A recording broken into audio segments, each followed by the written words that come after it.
Salve, salve pessoal, mais um capítulo hoje do Vida de Professor comigo.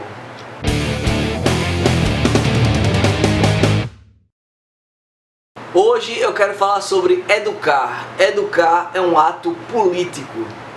A gente sabe que o professor tem como função, ensinar as crianças, ensinar as pessoas, os jovens. Mas educar não é uma coisa que apenas o professor faz. Todo mundo, de maneira geral, pode ser um agente educador.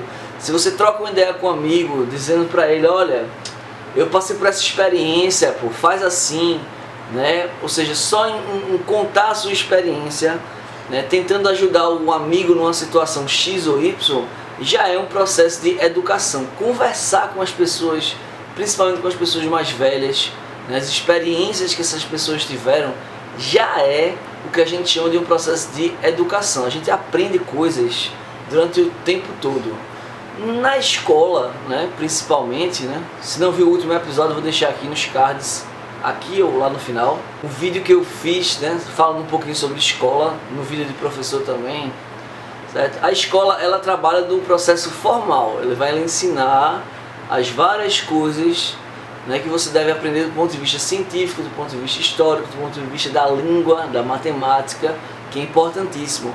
Mas você também vai aprender fora da escola, Então por isso que eu digo, educar é um ato político.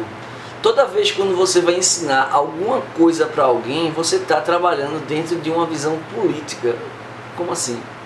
Se você orienta uma pessoa a fazer qualquer coisa, você já está educando. Pode ser para o bem, pode ser para o ruim, pode ser, não sei. Isso quem vai dizer de fato é o aprendente, ou seja, a pessoa que está recebendo essa informação, que está sendo educada. Apesar de todo mundo poder educar, o professor é sempre a figura que passa por essa coisa de educar, de ensinar. Na verdade, o professor ensina, Educar é uma coisa que todo mundo faz, mas ensinar, o professor que é o profissional para isso. Ser professor no Brasil hoje está muito difícil.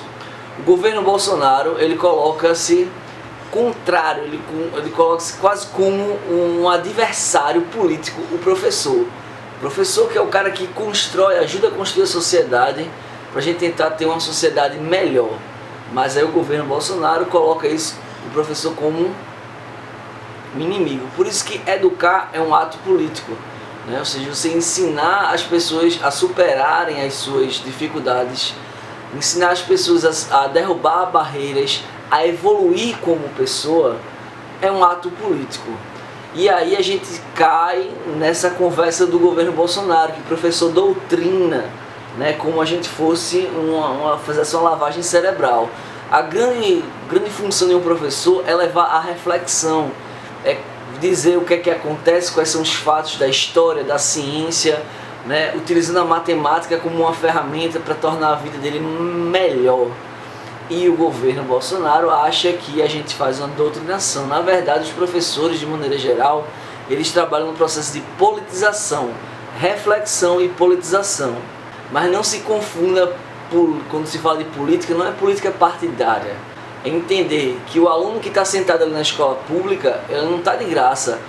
O aluno que compra um salgadinho a R$1, daquele real ali, 40 centavos daquele real é de imposto, vai para o governo vai retribuir, vai na verdade reinvestir esse dinheiro para que ele, por exemplo, possa estar ali sentado naquela cadeira, aprendendo e evoluindo.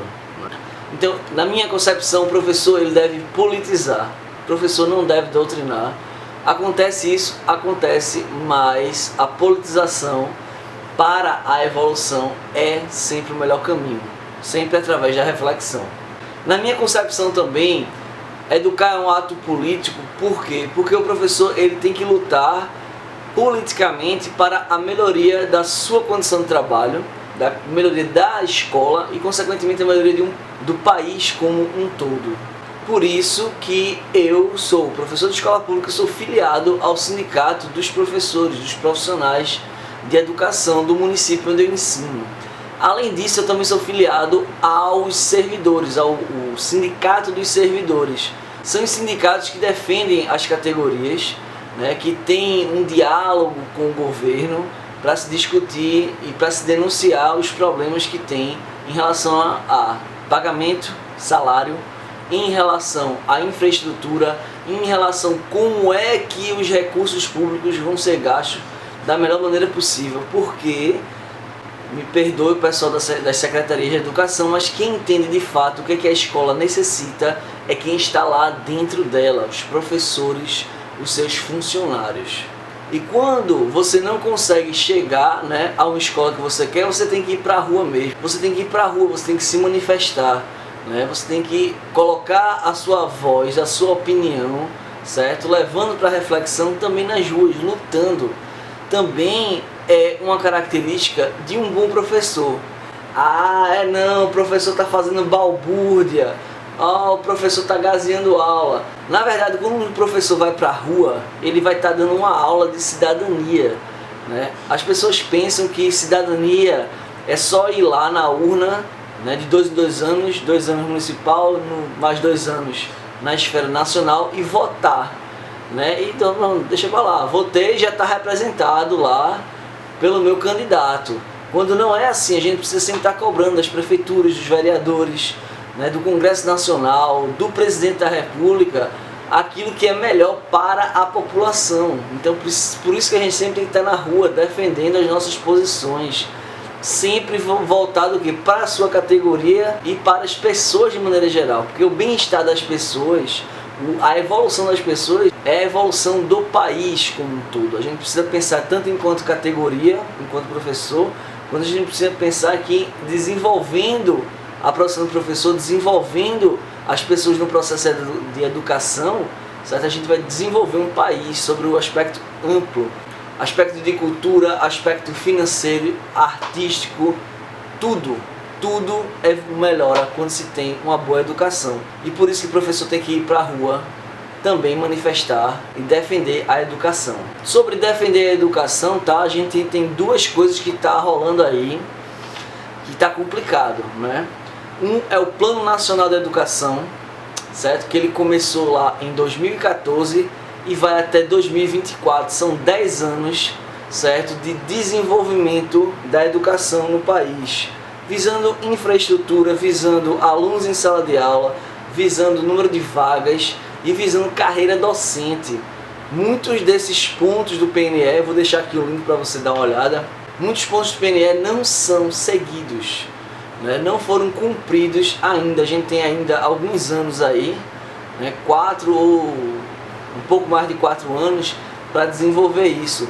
Mas a gente só vai conseguir desenvolver isso se a gente tiver o quê? Se a gente tiver a ação dos nossos políticos, principalmente o pessoal do legislativo, deputados, senadores, né, deputados estaduais, vereadores, né, que vão legislar para tirar o Plano Nacional de Educação do papel, colocar ele em ação, colocar ele na prática. Fora isso, ano que vem, 2020, acaba o Fundeb, o Fundo de Desenvolvimento da Educação Básica. Isso significa o quê? Que vai se deixar de ter uma verba do governo que é voltada para a educação, que é uma verba que chega direto nas escolas, que é com essa verba que se tem a manutenção de prédios, a melhoria da infraestrutura, certo? Material de custeio, material de patrimônio, tudo isso que mantém é o Fundeb hoje. Se o aluno tem um livro didático hoje na mão, certo? Ele depende do dinheiro do Fundeb, dentre uma série de coisas. Vou deixar o link aqui também para você dar uma olhada. O Fundeb está em risco. Isso pode acabar se este Congresso que está aí não votar para colocar o Fundeb na Constituição Federal, ou seja, para a gente ter ao longo dos anos, dos próximos 10, 20 anos, a gente vê de fato essa melhoria da educação através do Fundo de Desenvolvimento da Educação Básica. Tem uma deputada em destaque, tem outros também que formam uma comissão lá, que acompanha o MEC, né, o que está acontecendo no Ministério da Educação, que é a Tabata Amaral. A Tabata Amaral, ela tem trabalhado, certo, em prol da educação, é uma parlamentar que eu acredito que vai ajudar muito no nosso caso, mas a gente tem um Congresso ainda muito fechado que acha, alguns deputados pensam que a gente gasta pouco com a educação no Brasil. Eu sempre lembro do caso do Japão depois da Segunda Guerra Mundial, me corrijam aí se eu estiver errado, mas o Japão, depois da Segunda Guerra... A virose tá aqui ainda. O Japão, depois da Segunda Guerra Mundial, ele foi devastado pelas 2 bombas nucleares que os Estados Unidos soltou lá, né, na cidade de Hiroshima e de Nagasaki. Depois da destruição que o país passou pela Segunda Guerra Mundial, o Japão só conseguiu se reerguer porque ele investiu 50% do seu PIB em educação. Não é à toa que hoje não, já tem algum tempo, o Japão é um país de referência em tecnologia. A câmera que eu estou filmando esse vídeo agora é tecnologia japonesa. Então eu só consigo produzir esse vídeo porque o Japão, décadas atrás, investiu 50% em educação para desenvolver a tecnologia, desenvolver o país dessa forma. Então é isso, pessoal, esse é mais um vídeo de professor, certo? Se gostou, dá o like, certo? Compartilha aí com o pessoal, se inscreve no canal e até a próxima. Tchau!